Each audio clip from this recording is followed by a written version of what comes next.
Hello दोस्तों, welcome back to our YouTube channel. दोस्तों, जैसा कि आप लोग जानते हैं, हम लोगों ने कंप्यूटर का अभी एक कोर्स स्टार्ट किया है, जिसमें हम लोग कंप्यूटर की थ्योरी क्लासेस बिल्कुल बेसिक से बहुत डिटेल में सीख रहे हैं। इसमें हम लोगों का एक चैप्टर हो गया है, जिसमें हम लोगों ने कंप्यूटर का इंट्रोडक्शन एंड एवोल्यूशन सभी को बहुत डिटेल में बहुत अच्छे से सीखा था। इसमें हमारी जो लास्ट क्लास थी, उसमें हम लोगों ने उससे रिलेटेड कुछ एमसीक्यू भी लगाए थे। आज हमारा जो सेकंड चैप्टर है, और आज से हम लोग आर्टिफिशियल इंटेलिजेंस स्टार्ट करने वाले हैं, क्योंकि आप लोग जानते हैं यूपी ट्रिपल एससी के एग्जाम में या और कोई भी कॉम्पिटिटिव एग्जाम हो, आर्टिफिशियल इंटेलिजेंस से बहुत अच्छे खासे क्वेश्चंस बन रहे हैं। तो आज से हम लोग आर्टिफिशियल इंटेलिजेंस को बहुत डिटेल में और बहुत अच्छे से सीखने वाले हैं। तो हम लोग आगे बढ़ते हैं और अपनी क्लास जो है उसको स्टार्ट करते हैं। अभी आप लोग देख सकते हैं, यहाँ पर एक टेबल दी गई है, जिसमें आर्टिफिशियल इंटेलिजेंस जो है उसकी हिस्ट्री लिखी हुई है। यानी आज के टाइम पर हम लोग जो आर्टिफिशियल इंटेलिजेंस यूज कर रहे हैं, या जहाँ तक हम लोग पहुँच चुके हैं, या एआई का जितना विकास हो चुका है, तो यहाँ तक पहुँचने में हम लोग किन किन स्टेप से आए हैं, तो सारी चीज़ें यहाँ पर लिखी हुई हैं। तो हम लोग एक एक करके सभी चीज़ों को बहुत डिटेल में समझते हैं। उसके बाद हम लोग आगे अपना एआई जो है उसको समझेंगे। तो यहाँ पर आप लोग देखेंगे, सबसे पहले जो है 1943 थी। एक सेकेंड में पेन ले लेता हूँ।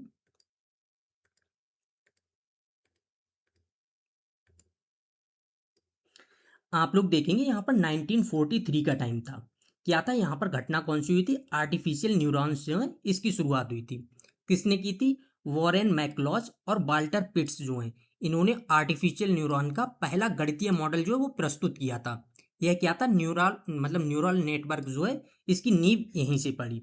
अब ये क्या चीज़ है, हम लोग इसको पहले डिटेल में समझते हैं।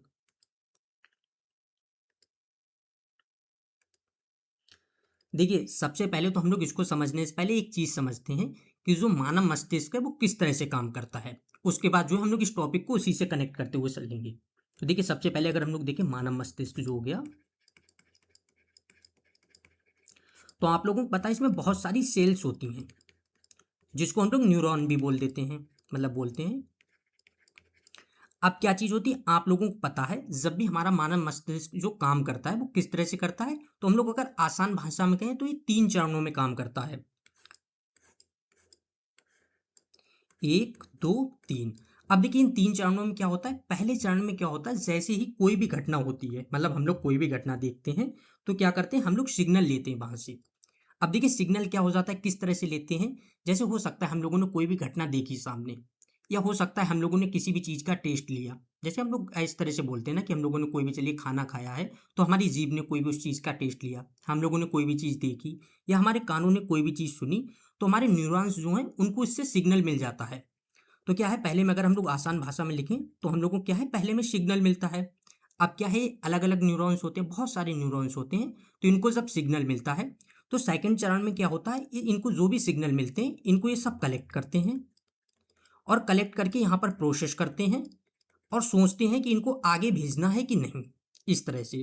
और थर्ड चरण में क्या होता है, अगर इनको वो इंपॉर्टेंट लगता है कि ठीक है, अच्छी चीज़ है, तो थर्ड चरण में ये आगे भेज देते हैं।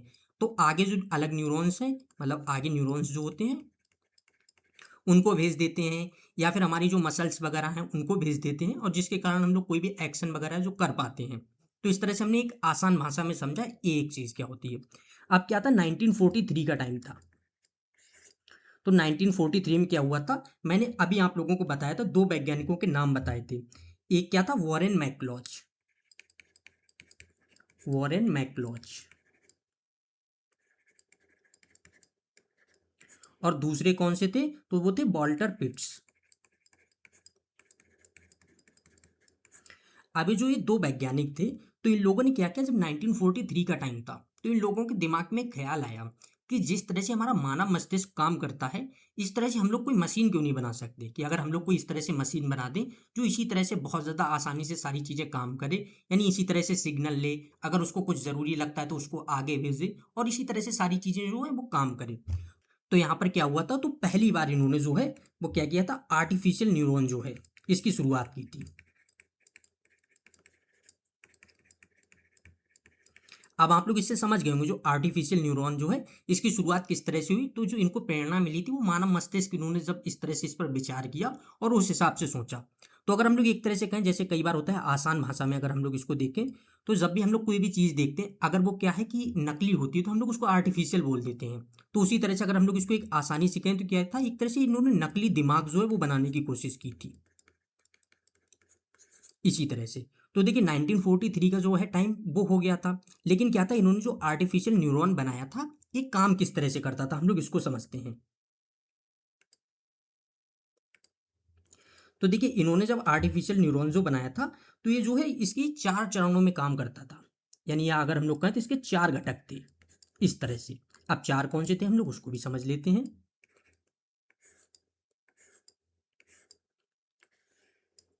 एक में क्या होता था, इनपुट,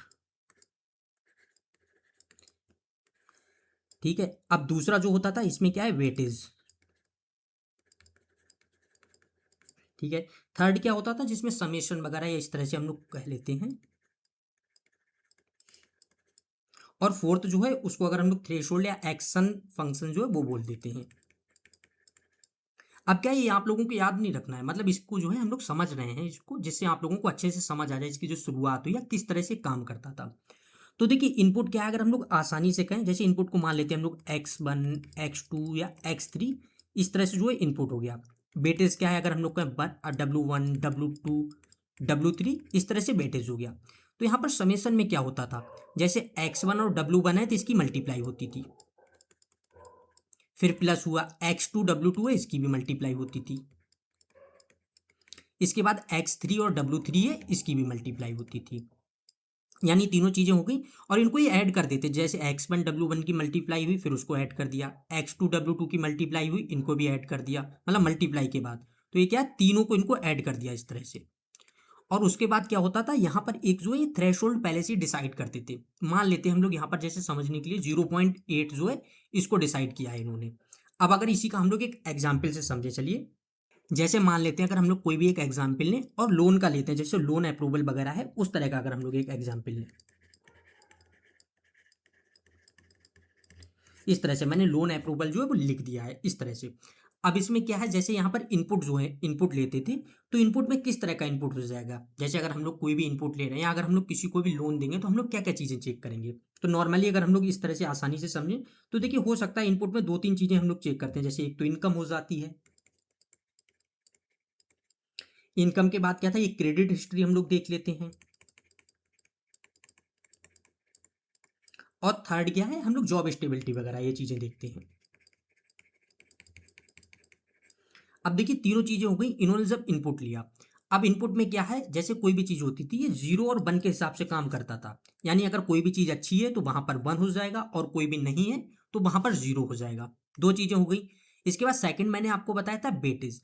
अब बेटेज का मतलब क्या हुआ, जैसे अगर हम लोग इस तरह से अपने सिलेबस के हिसाब से समझें, तो जैसे अभी आप लोगों को पता है लेखपाल का जो एग्जाम हो रहा है उसमें यूपीजी के या कंप्यूटर हम लोग कहें तो कंप्यूटर 15 मार्क्स का आ रहा है। तो अगर हम लोग 100 आउट ऑफ देखेंगे बेटेज, तो आप इस तरह से कह सकते हैं कि उसका 15 का बेटेज है, या जिस तरह से हम लोग कह लेते हैं ना, तो उस तरह से हम लोग आसानी से समझ सकते हैं। तो इन्होंने क्या किया, यहाँ पर अपने आप बोल दिया कि जो चीज़ ज़्यादा जरूरी है उसका वेटेज हम पहले से ही फिक्स कर देंगे।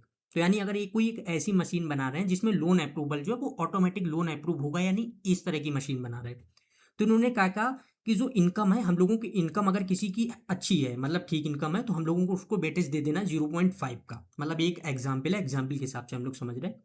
क्रेडिट हिस्ट्री अगर किसी की अच्छी है तो कह दिया चलिए ठीक है 0.3 का वेटेज दे देंगे।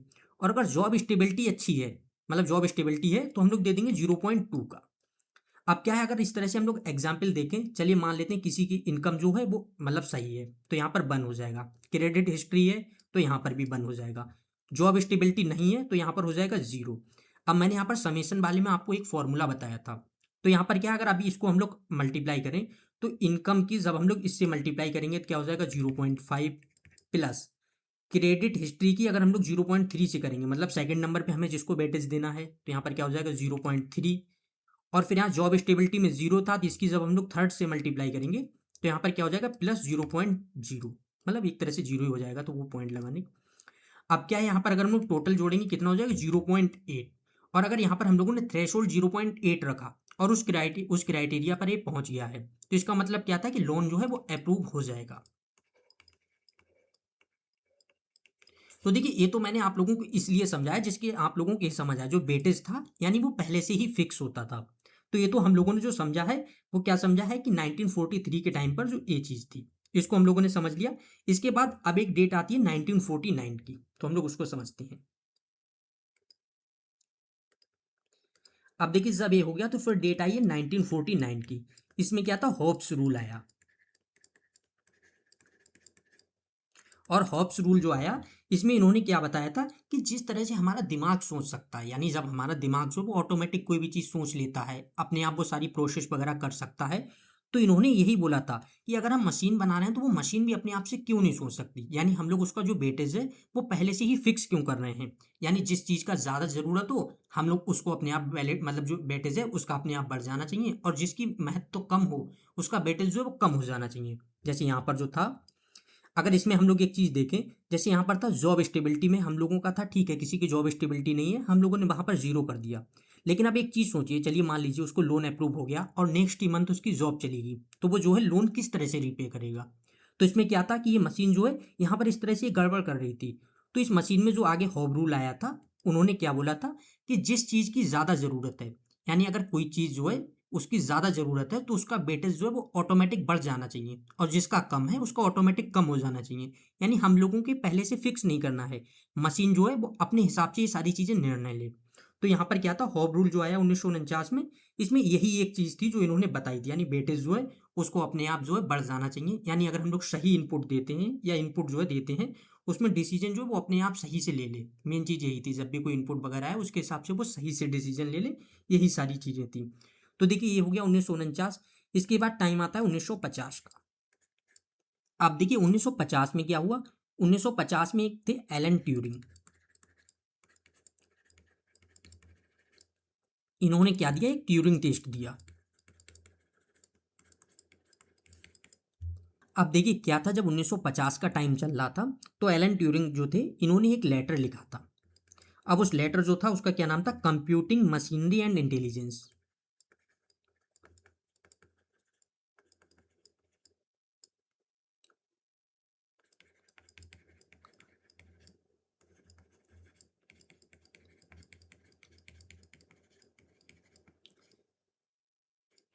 अब देखिए एलन ट्यूरिंग जो थे उन्होंने जो ये लेटर लिखा था, इसमें इन्होंने बोला था ठीक है मशीन बन गई, अब मशीन वाकई में इंटेलिजेंस है कि नहीं, मतलब मशीन के अंदर वाकई में इंटेलिजेंस है कि नहीं, ये चीज़ हम लोगों को पता कैसे चलेगी। यानी मशीन इंटेलिजेंट है या नहीं, सारी चीज़ों को अगर हम लोगों को जांचना है तो हम लोग कैसे जांचेंगे। तो इन्होंने एक ट्यूरिंग टेस्ट दिया था, यानी मशीन जो है उसकी इंटेलिजेंस को जांचने के लिए, चेक करने के लिए उन्होंने ट्यूरिंग टेस्ट दिया था। अब ट्यूरिंग टेस्ट किस तरह से काम करता था, चलिए अगर हम लोग यहाँ पर समझें, जैसे मान लेते हैं देखिए यहाँ पर एक थे जज, ठीक है जज हो गए। अब ये दो लोगों से चैट कर रहे हैं, यहाँ पर कोई भी एक एआई मशीन है उससे चैट कर रहे हैं, और यहाँ पर कोई भी एक ह्यूमन है इससे चैट कर रहे हैं। अब जज जो है बात कर रहे हैं और इनको बताया नहीं जाएगा कि ये एआई है या फिर ये ह्यूमन है। अब ये बात करते रहेंगे, उससे चैट करते रहेंगे। अगर इन्होंने पहचान लिया कि ये एआई से बात कर रहे हैं तो क्या है, वो टेस्ट फेल हो जाएगा। लेकिन अगर ये नहीं पहचान पाए कि कौन सा एआई है या कौन सा ह्यूमन है, तो क्या है, वो ट्यूरिंग टेस्ट जो है उसमें मशीन पास हो जाएगी और पता चल जाएगा मशीन के अंदर जो है वो वाकई में इंटेलिजेंस है। ये चीज़ हो गई। तो 1950 का समय भी गुजर गया। इसके बाद अब आता है 1951 का। तो देखिए एक सेकेंड, हम लोग नया पेज लेते हैं। अब देखिए 1951 जो आया, इसमें एक नाम आता है क्रिस्टोफर स्ट्रेटजी करके।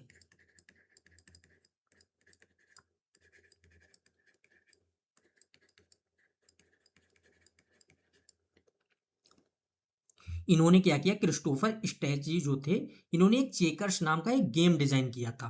यानी जो था चेकर्स नाम का एक गेम डिजाइन किया था। अब ये जो इन्होंने गेम डिजाइन किया था ये क्या था, ये जब चेस वगैरह खेलता था, मतलब जो गेम था, तो रैंडम मूव्स वगैरह नहीं करता था, यानी कोई भी मूव रैंडम नहीं, ये उसकी पॉसिबिलिटी भी सोचता था कि ठीक है हम लोगों को किस तरह से करना है, या फ्यूचर जो मूव्स होते थे उसको सोच के डिसीजन लेता था और उस तरह से काम करता था।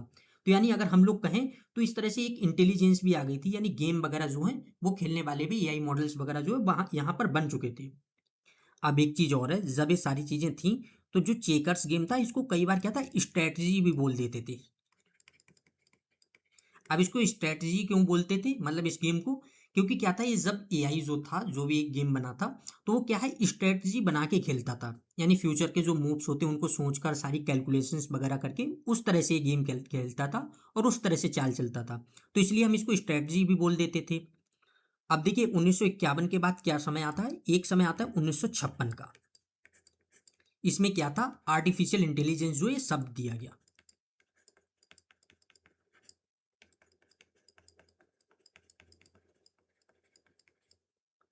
अब जो ये आर्टिफिशियल इंटेलिजेंस शब्द है ये किसने दिया था, आर्थर सैमुअल ने।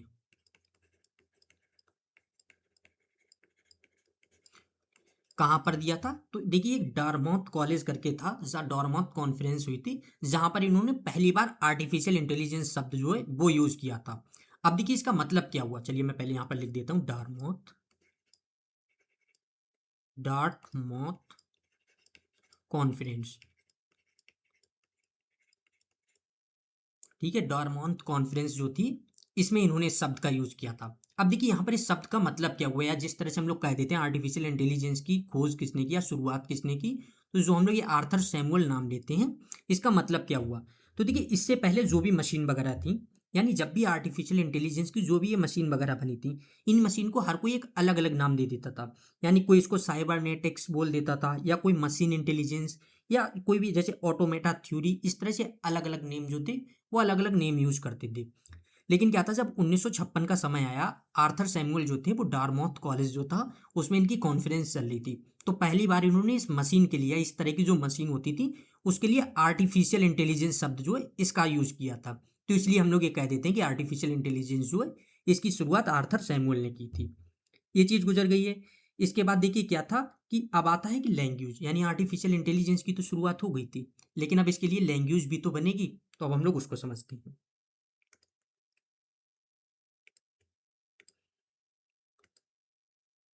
अब देखिए क्या था, समय आया 1958 का।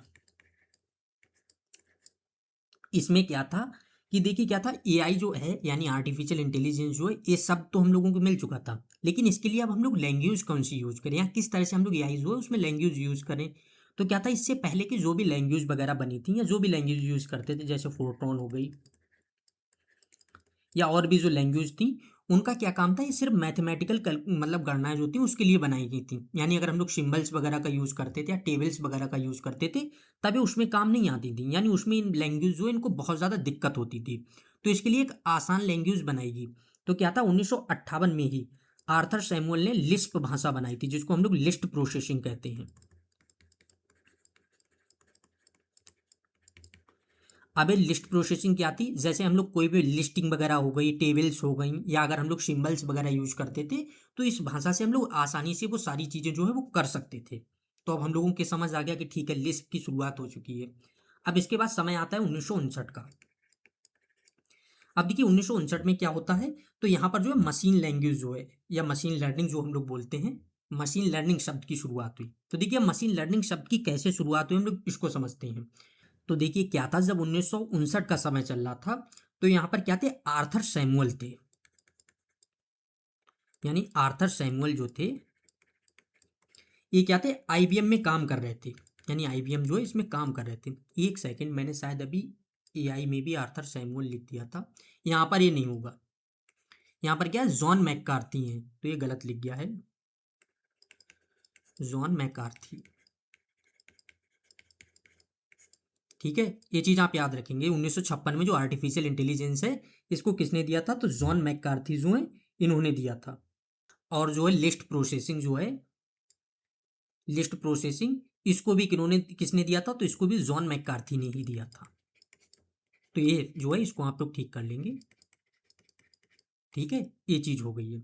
इसके बाद देखिए क्या था, अब समय आ चुका था 1959 का। यानी आर्थर सैमुअल जो हैं, ये आईबीएम में काम कर रहे थे, और इन्होंने क्या है, एक चेकर्स वाला गेम बनाया था। यानी जो गेम था चेकर्स, वो बनाया था। अब देखिए क्या था, पहले के टाइम पर जो जितने भी गेम वगैरह बन रहे थे वो चेस से रिलेटेड क्यों बन रहे थे, क्योंकि आपको पता है एक चेस गेम ही ऐसा है जिसमें इंटेलिजेंस की बहुत ज़्यादा ज़रूरत पड़ती है। यानी इसको हम लोग रैंडमली इस तरह से मूव नहीं कर सकते हैं, मतलब मूव्स नहीं चल सकते हैं। इसमें बहुत सारी पॉसिबिलिटी सोचकर सारी चीज़ें कर कर उस तरह से करनी होती थी। तो क्या जब 1959 का समय आया तो आर्थर सैमुअल जो थे वो आईबीएम में काम कर रहे थे। तो इन्होंने क्या है, एक चेकर्स वाला गेम बनाया था। और इन्होंने क्या देखा कि जब भी ये चेकर्स गेम था, ये क्या था, हर गेम के बाद जो है अपनी परफॉर्मेंस को इम्प्रूव कर रहा था। यानी जो भी इससे गलतियां हो रही थी उससे ऑटोमेटिक ये इम्प्रूव कर रहा था। यानी ये नहीं कि जिस तरह का इसको प्रोग्राम किया गया था सिर्फ उसी तरह से काम नहीं कर रहा था। धीरे धीरे क्या है कि दूसरे के मूव्स को, जिस तरह से मूव्स हो रहे हैं उस मूव्स को देख के कैलकुलेशंस करके उस तरह से धीरे धीरे अपने आप को इम्प्रूव करता जा रहा था। तो आर्थर सैमुअल क्या थे, जब इन्होंने ये देखा कि मशीन जो है वो अपने आप से इम्प्रूव कर रही है, यानी अपने आप से लर्न भी कर रही है, तब इन्होंने यहां पर इसके लिए मशीन लर्निंग शब्द दिया।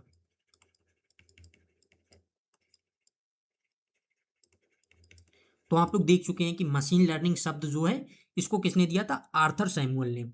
और एआई थी या लिस्ट प्रोसेसिंग होगी, इसको दिया था जॉन मैककार्थी ने। तो देखिए अभी दो चीजें तो हो गई हैं कि हम लोग 1959 तक आ चुके हैं। इसके बाद समय आता है 1966 का, तो हम लोग इसको भी देखते हैं। अब देखिए समय आया है 1966 का। इसमें क्या था, एलिजा जो है, एलिजा एक चैटबॉट था। सबसे पहले तो यही एक चीज है, एलिजा क्या था, तो एलिजा एक चैटबॉट था।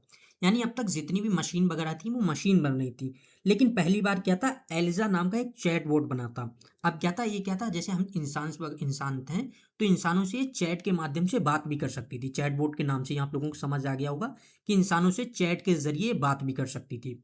और एलिजा को बनाया किसने था, तो अगर हम लोग ये कहें बनाया किसने था, तो इसको बनाया था Joseph,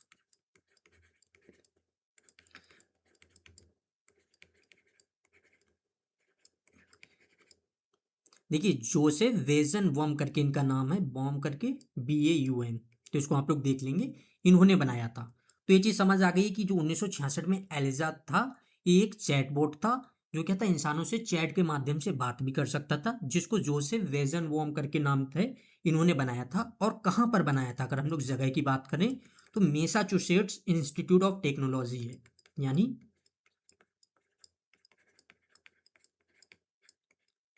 Massachusetts institute of technology. ठीक है, ये समझ आ गया कहाँ पर बनाया गया था, मैसाचुसेट्स इंस्टीट्यूट ऑफ टेक्नोलॉजी में बनाया गया था। जोसेफ बेजन वॉम ने बनाया था। एल्जा जो है वो एक चैटबॉट था। यानी 1966 तक आते आते क्या था, एक चैटबॉट जो है ये बन चुका था।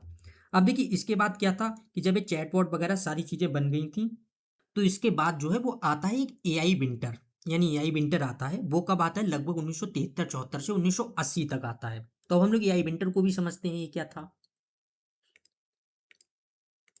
देखिए अब फिर क्या आता है, एआई विंटर।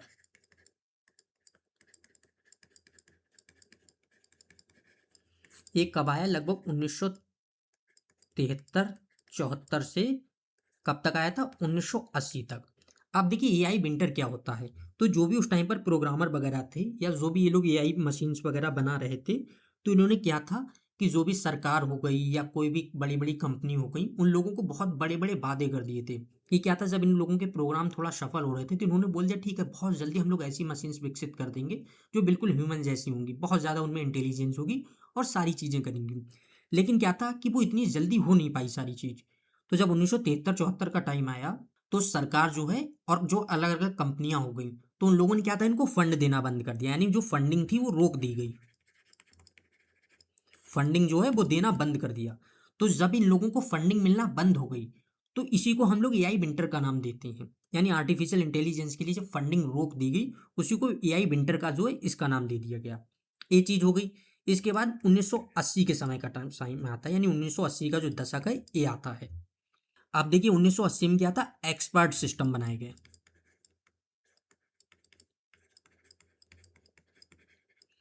अब देखिए एक्सपर्ट सिस्टम क्या क्या मतलब हुआ। इससे पहले जितने भी एआई मॉडल्स वगैरह बन रहे थे, तो वो आप लोगों को पता है कुछ इस तरह के मॉडल्स बन रहे थे, जैसे कोई भी मशीन बना रहे हैं, कोई भी गेम खेलने वाली चीज़ें बना रहे हैं, या इस तरह से सारी चीज़ें बना रहे हैं। यानी एक ही मशीन को बहुत ज़्यादा इंटेलिजेंट बनाने की कोशिश की जा रही थी। तो जब इन लोगों के सारी चीज़ें फेल हो गए थे, बहुत सारे मॉडल्स मतलब फेल नहीं, उतने सफल नहीं हो पाए थे, तो फिर क्या था, जो भी रिसर्चर्स वगैरह थे उन लोगों ने क्या सोचा कि क्यों ना हम लोग एक ऐसे एक्सपर्ट सिस्टम बनाए, यानी किसी एक एक काम के एक्सपर्ट बनाए। तो क्या था, जब इन लोगों की फंडिंग रुक गई, तो इन लोगों के दिमाग में यही एक आइडिया आया कि हम लोग एक एक काम के एक्सपर्ट बनाते हैं, बजाय इस चीज़ के कि एक ही काम में सारी चीज़ें जो है वो ढूंढने की बजाय किसी एक काम के लिए हम लोग एक एक्सपर्ट जो है उसको डिजाइन करते हैं। तो 1980 के आसपास क्या था, एक चीज बनाई गई थी, क्या था, आर1, जिसको हम लोग क्या है एक्सकॉन भी बोल देते हैं। इस तरह का एक जो है मशीन बनाई गई थी। इस मशीन का क्या काम था, तो जो है ये हार्डवेयर वगैरह जो है उनको, जैसे कंप्यूटर में जो हार्डवेयर वगैरह लगते हैं, तो उसमें कौन सा हार्डवेयर लगेगा, क्या चीज़ें लगेंगी, उनको डिसाइड करती थी। और इसको बनाया किसने था, मतलब बनवाया किसने था, तो ये क्या था कि डीईसी यानी डिजिटल इक्विपमेंट कॉरपोरेशन। ठीक है, ये चीज हो गई। यानी क्या था, जब एक्सपर्ट सिस्टम बना तो जो आर1 या एक्सकॉन था, ये क्या था, ये हार्डवेयर वगैरह कंप्यूटर में जो हार्डवेयर लगते हैं, जैसे कौन सा सीपीयू लगेगा, कौन सी मेमोरी लगेगी, या कौन सी जो भी चीजें होती, प्रोसेसर लगेगा। तो उस टाइम पर जो एक कंपनी थी, वो क्या था, उसका यही काम था, कंप्यूटर्स वगैरह जो है यही सेल करती थी। अब उसमें क्या था कि मैनुअली जब सारे काम कर रहे थे, तो उसमें बहुत ज़्यादा दिक्कत हो रही थी। अगर कोई गलत हार्डवेयर लग जा रहा था, गलत कोई भी चीज़ लग जा रही थी, तो सारी चीज़ों में बहुत ज़्यादा उनको नुकसान हो रहा था। तो उन्होंने ही एक ये एक्सपर्ट सिस्टम बनवाया था, जिसका नाम क्या था, आर1 या एक्सकॉन, ये एक ही नाम है। तो इसका क्या काम था, कंप्यूटर के लिए ऑटोमेटिक जो है वो डिसाइड करता था, जैसे जिस तरह की उनके पास कोई भी एक चीज़ आई है, कि मतलब जिस तरह का ऑर्डर आया, उस हिसाब से वो डिसाइड करता था कि उसमें कौन सा हार्डवेयर जो है वो लगना है। तो इससे इन लोगों को बहुत ज़्यादा नुकसान भी बच गया, समय की भी बचत हुई। तो ये सारी चीज़ें थी। तो ये आप लोगों को समझ आ गया कि 1980 में जो है एक्सपर्ट सिस्टम भी बन गया था। अब देखिए इसके बाद क्या है, समय आता है 1997 का।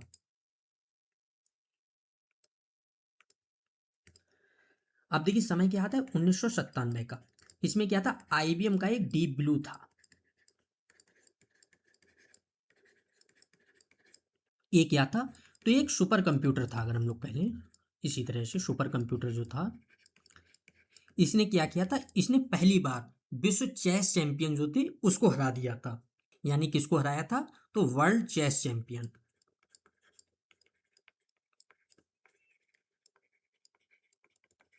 जिनका नाम क्या था, गैरी कास्पारोवा करके हम लोग बोलते हैं, गैरी कास्पारो करके बोलते हैं। तो जो थे विश्व चैंपियन जो थे, चेस चैंपियन गैरी कास्पारो, इनको पहली बार हरा दिया था। यानी पहली बार एक ऐसा कंप्यूटर बन गया था जिसकी इंटेलिजेंस जो है वो, अगर हम लोग कहें कि मनुष्य से भी ज्यादा थी, यानी वो इनसे भी ज्यादा सोच सकता था और बहुत सारी कैलकुलेशंस कर सकता था। जब भी कोई सामने से मूव आ रहा था, तो उसकी हजारों पॉसिबिलिटी सोच ले रहा था, हजारों मूव्स जो है उसको सोच के उस हिसाब से जो सबसे बेटर होता था वो डिसीजन लेता था। तो 1997 में ये भी हो गया था। आईपीएम का जो डीप ब्लू था, इसने जो है, जो भी मतलब ये था कि विश्व चैंपियन जो थे, चेस चैंपियन गैरी कास्परोवा, इनको हरा दिया था। तो देखिए इसके बाद अब एक समय और आता है, तो हम लोग उसको समझते हैं। अब देखिए इसके बाद समय आता है 2001 का। 2001 में क्या हुआ था, एक्स बॉक्स करके जो था, यानी एक्स बॉक्स जो किया था, ये माइक्रोसॉफ्ट जो थे, यानी माइक्रोसॉफ्ट हम लोग बोलते हैं एमएस, तो माइक्रोसॉफ्ट जो थे उसने इसको डिजाइन किया था। और ये क्या था, पहली बार ऐसा हुआ था कि एआई जो है वो आम लोगों तक भी पहुंची थी। यानी आम लोग जो हैं उन लोगों तक भी पहुंची थी। इससे पहले क्या था कि जो भी हम लोग कह लें कि लैब वगैरह थी, उन्हीं में इनकी टेस्टिंग चल रही थी, या वहीं पर सारी चीज़ें थी। और ये क्या था, एक तरह का गेम वगैरह गेम ही था। तो क्या था, जब ये आम लोगों तक पहली बार एक्सबॉक्स जो था इसके थ्रू जो है पहुंच गई थी। ये चीज़ भी हम लोगों ने समझ ली है। अब देखिए इसके बाद समय आता है 2016 का। देखिए यहाँ पर एक बहुत बड़ी क्रांति हुई, एक तरह से हम लोग कह लें, या बहुत बड़ा बदलाव हुआ। तो देखिए 16 में क्या था, गूगल का एक था एल्फा गो करके,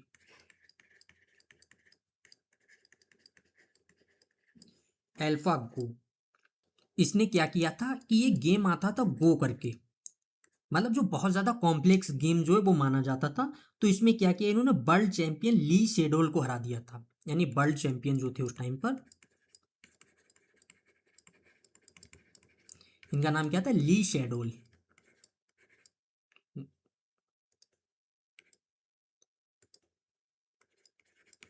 यानी तो अगर हम लोग 2016 की बात करें, तो 2016 में क्या हुआ, गूगल का एक अल्फा गो था। इसने क्या किया था, गो जो एक गेम था जिसका नाम था गो, इसमें वर्ल्ड चैंपियन ली शेडोल जो है इनको हरा दिया था। तो अगर हम लोग इसको एक तरह से समझें, तो क्या है कि इसने किस चीज़ की शुरुआत की थी। जैसे जब हम लोग आगे चल के डीप लर्निंग वगैरह मशीन लर्निंग पढ़ेंगे, तो एक आता है री लर्निंग। तो अगर हम लोग आसान तरह से कहें तो री लर्निंग जो है उसकी शुरुआत, मतलब या उसके लिए बहुत अहम योगदान इसका माना जाता है। रीइंफोर्समेंट लर्निंग में क्या होता है कि रिवॉर्ड एंड पेनाल्टी वाला होता है, तो उसको हम लोग आगे समझ लेंगे, लेकिन यहाँ से आप लोग इससे एक चीज़ कनेक्ट कर सकते हैं। तो देखिए ये चीज़ हो गई। अब 2016 में ही एक चीज़ और हुई थी, आप लोगों ने बहुत नाम सुना होगा, सोफिया रोबोट।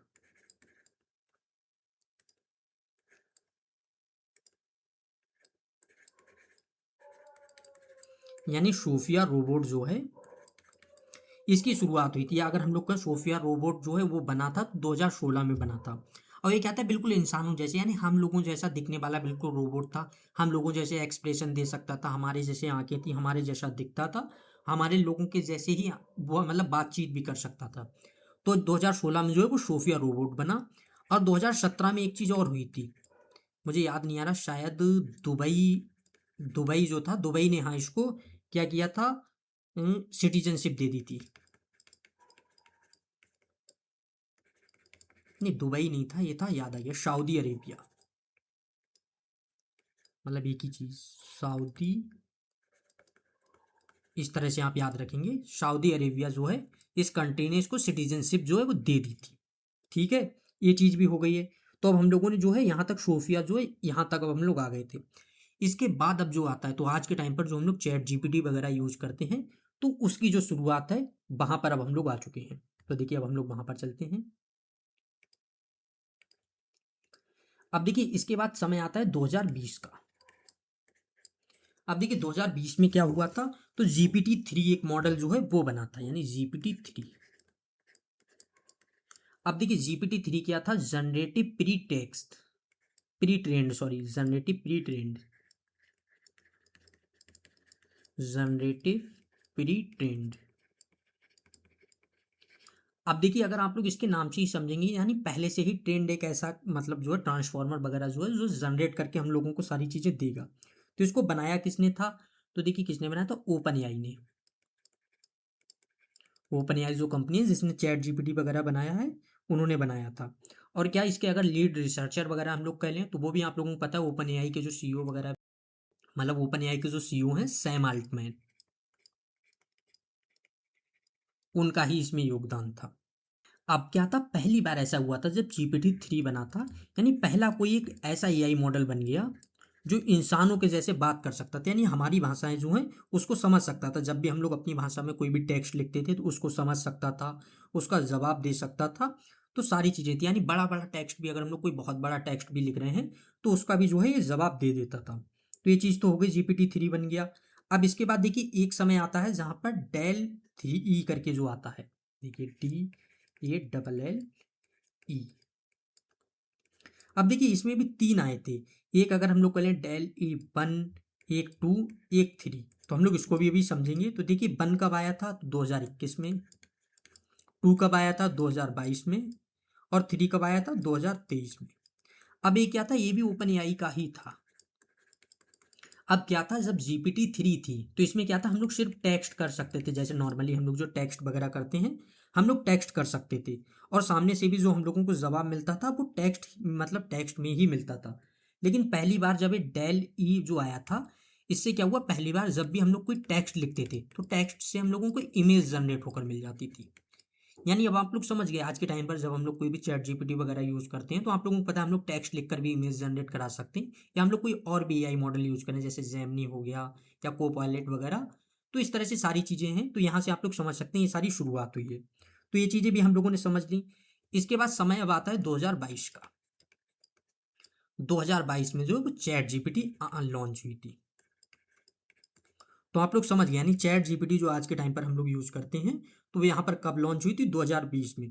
अब क्या है, चैट जीपीटी जो है chat generative pre train transform, इस तरह से इसकी फुल फॉर्म है। अभी क्या था कि ये बहुत ज़्यादा पावरफुल है, अगर आप लोगों ने यूज़ नहीं किया तो आप लोग इसको यूज़ करके देख सकते हैं, आपको और ज़्यादा अच्छे से समझ आ जाएगी एआई कि वो क्या क्या काम कर सकती है। हम लोग कोई भी टेक्स्ट वगैरह जो है उसको लिखकर इससे कोई भी चीज़ जनरेट करा सकते हैं, अगर हम लोगों को जवाब चाहिए तो हम लोग उससे जवाब ले सकते हैं चैट में। आज के टाइम पर तो ऐसा आ गया कि हम लोग इससे डायरेक्ट बात भी कर सकते हैं कॉलिंग पे, जिस तरह से हम लोग करते हैं, तुरंत ये लैंग्वेज ट्रांसलेशन कर देती है। तो सारी चीज़ें जो है उसकी यहाँ से शुरुआत हो गई थी अच्छे से, ये चीज़ें हम लोगों को समझ आ गई हैं। इसके बाद अगर हम लोग और एक चीज़ देखें तो एक आ जाता है LLM करके एक चीज़ आ जाती है, तो हम लोग देखिए उसको भी एक चलिए समझ ही लेते हैं।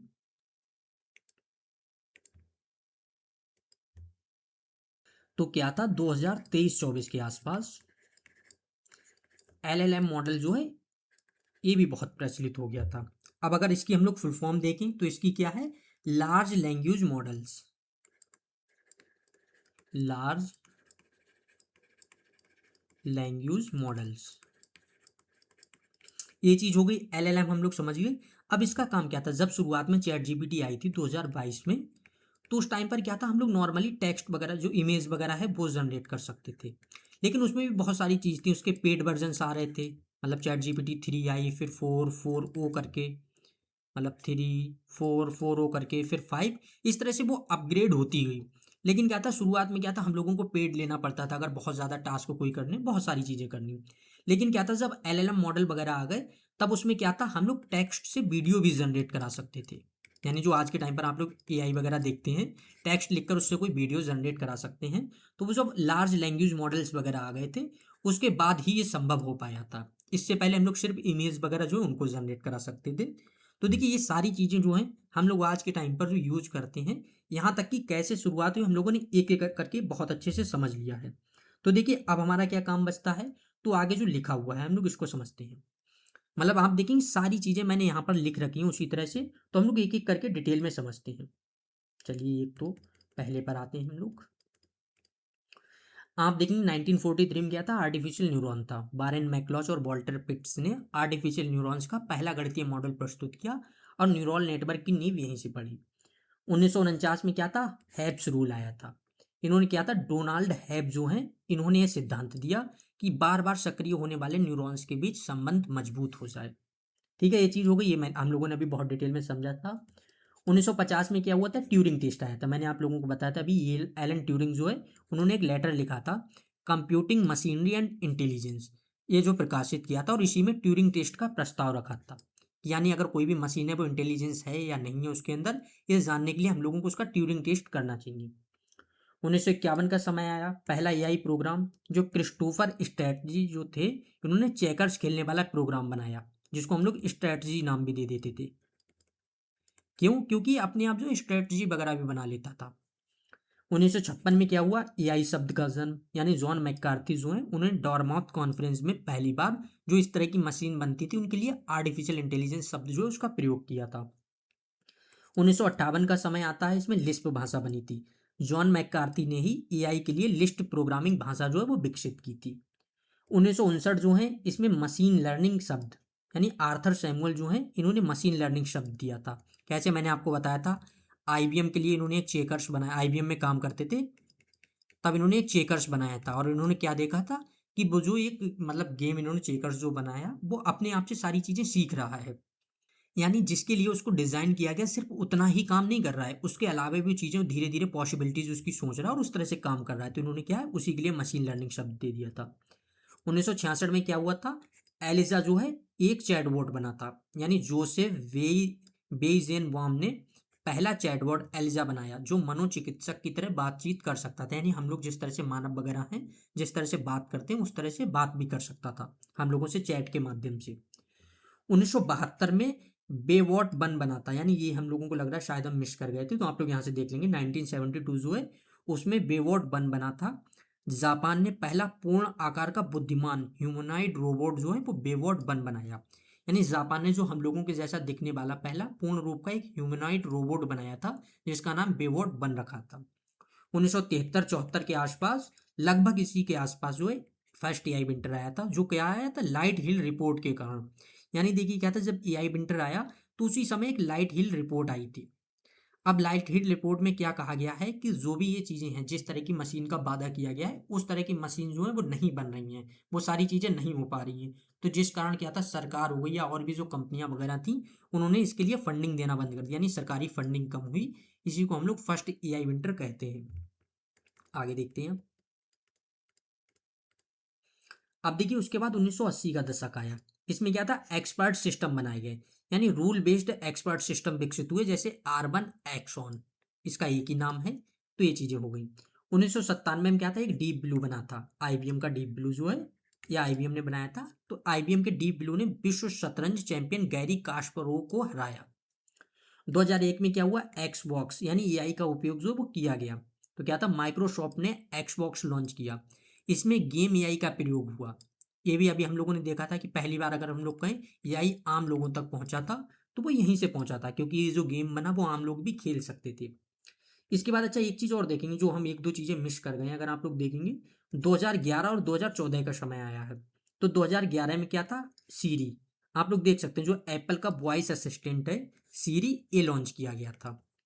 2014 में क्या हुआ था, एलेक्सा आया, यानी अमेजोन का जो वॉइस असिस्टेंट है एलेक्सा, ये 2014 के टाइम पर आया। 2016 में क्या हुआ था, एल्फागो, यानी गूगल के जो डीप माइंड के एल्फागो ने विश्व शतरंज चैंपियन को हराया। गूगल के डीप माइंड जो है, इसके एल्फागो जो था, इसने क्या था, गो एक गेम था, उसमें विश्व चैंपियन जो है उनको हरा दिया था। ली शेडोल, शायद जिनका नाम था ली शेडोल, उनको हरा दिया था। 2018 में क्या था, नहीं यहाँ पर 2016 ही होगा ये, तो इसको आप लोग ठीक कर लेंगे, एक सेकेंड।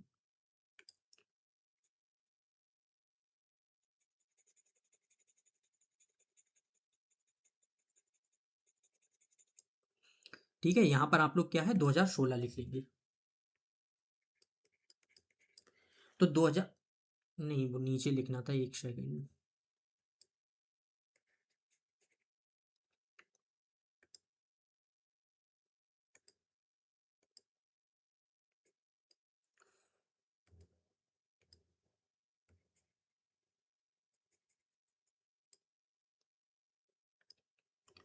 यहाँ पर क्या लिखेंगे 2016। तो 2016 में क्या था, सोफिया रोबोट जो है, सोफिया नाम का एक ह्यूमनाइड रोबोट जो है वो चर्चा में आया था। और 2017 में क्या हुआ था, आप लोगों को पता है, इसको सऊदी अरब जो है उसने क्या किया था, तो वहां की नागरिकता दे दी थी। 2020 में क्या हुआ था, GPT-3 आया था, ओपन एआई ने GPT-3 लॉन्च किया। 2021 में क्या आया था, डेल ई करके जो है, ओपन एआई ने इमेज जनरेशन एआई यानी डेल ए प्रस्तुत किया। 2022 में क्या था, चैट जीपीटी आया था, ओपन एआई ने चैट जीपीटी लॉन्च किया। 2023-24 के टाइम पर मल्टी मॉडल एलएलएम्स, तो ये क्या था, चैट जीपीटी 4, जेमिनी, क्लाउड जैसे मल्टी मॉडल एआई है, जो टेक्स्ट एआई ऑडियो समझ सकते थे। ये चीज़ें हो गई। तो हम लोग देख सकते हैं एआई का जो इतिहास था वो हम लोगों ने बहुत अच्छे से समझ लिया है। इसके बाद हम लोग आगे बढ़ते हैं। आगे आप लोग देखेंगे तो यहाँ पर दिया गया आर्टिफिशियल इंटेलिजेंस, यानी आर्टिफिशियल इंटेलिजेंस जो है वो क्या है, तो हम लोग इसको समझते हैं। तो देखिए यहाँ पर लिखा है, कृत्रिम बुद्धिमत्ता यानी आर्टिफिशियल इंटेलिजेंस एक उन्नत तकनीक है जिसके द्वारा मशीनों और कंप्यूटर प्रणालियों में मानव जैसी सोचने, समझने, सीखने और निर्णय लेने की क्षमता जो है उसको विकसित की जाती है।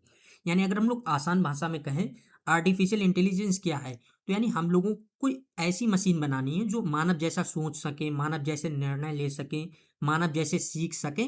इस तरह की अगर हम लोग मशीन बना लेते हैं तो उसी मशीन को हम लोग आर्टिफिशियल इंटेलिजेंस जो है वो बोलते हैं।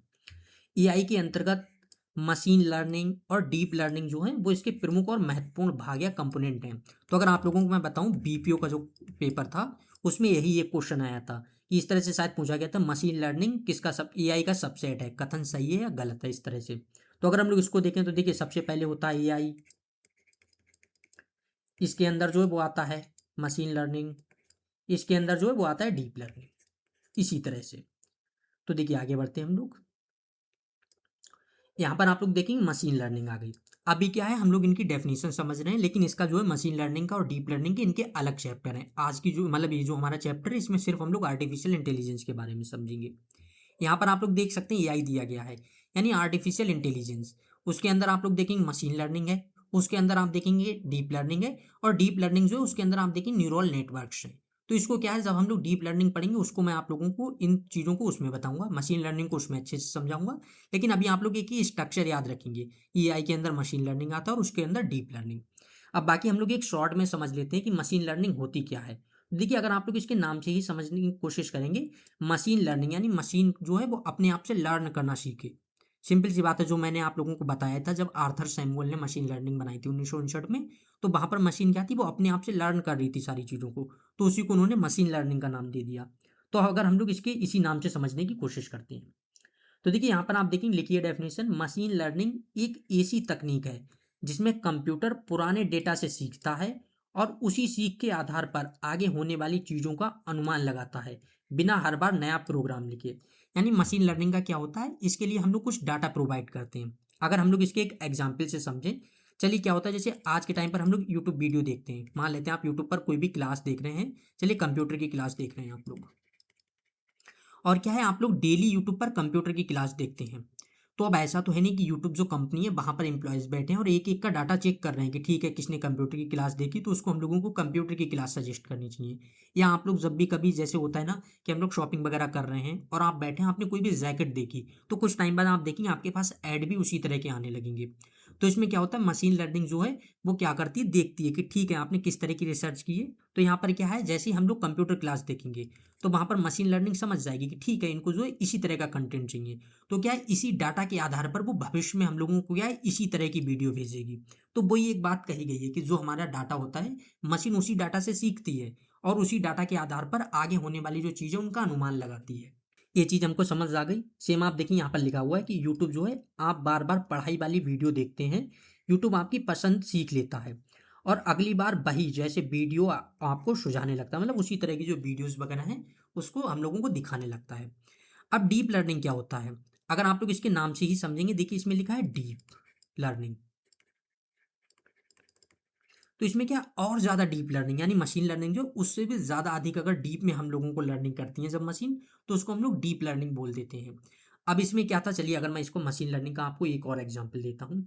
मान लेते हैं कोई भी एक इंसान है, ठीक है, और अगर हम लोग इंसान दिखाएंगे, चलिए एक मान लेते हैं मशीन है जिसको कोई भी नॉलेज नहीं है, तो हम लोग उसको एक इस तरह का इंसान दिखाएंगे और हम बोलेंगे ठीक है इस तरह का जो है वो एक इंसान होता है और उसके क्या जिसके दो हाथ होते हैं, दो पैर होते हैं, इस तरह का एक स्ट्रक्चर होता है, वो एक इंसान है। अब क्या है, चाहे फिर वो इंसान अफ्रीका कॉन्टिनेंट का हो या ऑस्ट्रेलिया हो या कहीं का भी हो, मशीन को जब भी हम उस तरह का कोई भी फोटो भेजेंगे तो मशीन जो है वो पहचान लेगी, मशीन लर्निंग जो है इसमें, कि ठीक है एक इंसान है। लेकिन सेम चीज़ अगर हम देखें, ठीक है इंसान तो एक तरह के हो गए, लेकिन जब भी हम लोग अपने फेस लॉक लगाते हैं अपने फ़ोन में, सबसे अच्छा अगर हम लोग एग्जाम्पल देखें, अब उसमें चाहे आपके फेस के अलावा आपका भाई जो है वो अगर उसके सामने आएगा तब भी आप लोग देखेंगे कि वो ओपन नहीं होगा। उसके लिए क्या है, आपका ही फेस होना ज़रूरी है। तो ये किससे होता है, डीप लर्निंग से। डीप लर्निंग क्या करती है, बहुत डीप जाके सारी चीज़ों को देखती है और एक एक चीज़ को बहुत अच्छे से एनालाइज करके उस तरह से सारी चीज़ें करती है। तो ये डीप लर्निंग हो गई। तीनों चीज़ें आप लोगों को अच्छे से समझ आ गई होंगी। आगे बढ़ते हैं। आप देखिए यहाँ पर डीप लर्निंग है। तो डीप लर्निंग क्या करती है, एक ऐसी तकनीक है जिसमें कंप्यूटर बहुत सारे डाटा को देखकर खुद सीखता है और बिना इंसान की मदद के सही फैसला करता है। आप लोग देख सकते हैं, मतलब बहुत सारे डाटा को देख खुद से सीखता है।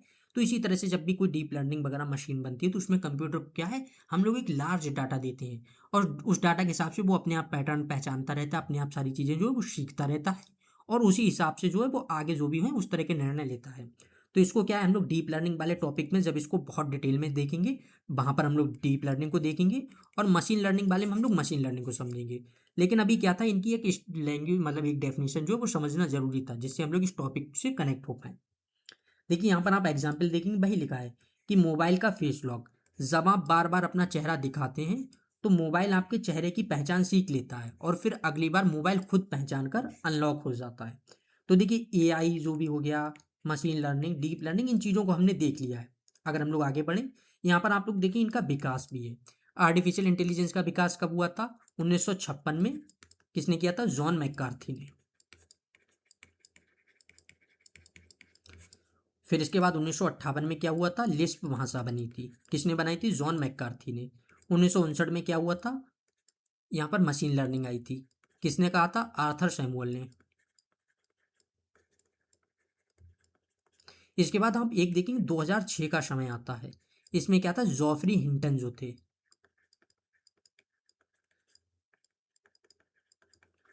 तो जॉफरी हिंटन जो है इन्होंने क्या किया, जो डीप लर्निंग है इसको 2006 के समय पर बहुत ज़्यादा प्रचलित कर दिया। यानी डीप लर्निंग शब्द जो है इसको अगर हम लोग कहीं एक तरह से किसी ने पहचान दिलाई, 2006 के समय जॉफरी हिंटन जो है इन्होंने पहचान दिलाई। इसलिए डीप लर्निंग से जो है वो जॉफरी हिंटन का नाम जुड़ा है, मशीन लर्निंग से आर्थर सैमुअल का, और आर्टिफिशियल इंटेलिजेंस से जॉन मैककार्थी का जुड़ा है। लिस्प भाषा जो है एआई के लिए जो हम लोग प्रयोग करते हैं, इसमें भी जॉन मैककार्थी का जुड़ा है। और लिस्प भाषा जो है वो 5वीं पीढ़ी की है, 5th जनरेशन की, और 5वीं पीढ़ी में ही एआई का प्रयोग जो है वो किया गया था। तो ये सारी चीज़ें हम लोगों ने सीख ली हैं। तो आज की जो क्लास है उसको हम लोग यहीं तक रखते हैं, मतलब यहीं तक सीखते हैं। बाकी हमारी जो नेक्स्ट क्लास होगी उसमें आप लोग देखेंगे एआई से रिलेटेड और भी बहुत सी चीज़ें हैं, जैसे सबसेट ऑफ एआई, आगे आप लोग देखें आर्टिफिशियल इंटेलिजेंस के लक्ष्य क्या थे, उद्देश्य क्या थे, आप लोग देख सकते हैं यूज़ कहाँ कहाँ थे आर्टिफिशियल इंटेलिजेंस के। इस तरह से बहुत सारी चीज़ें हैं जिसको हम लोग नेक्स्ट क्लास में देखेंगे, और साथ साथ ये भी देखेंगे आर्टिफिशियल इंटेलिजेंस जो है उसके प्रकार कितने होते हैं।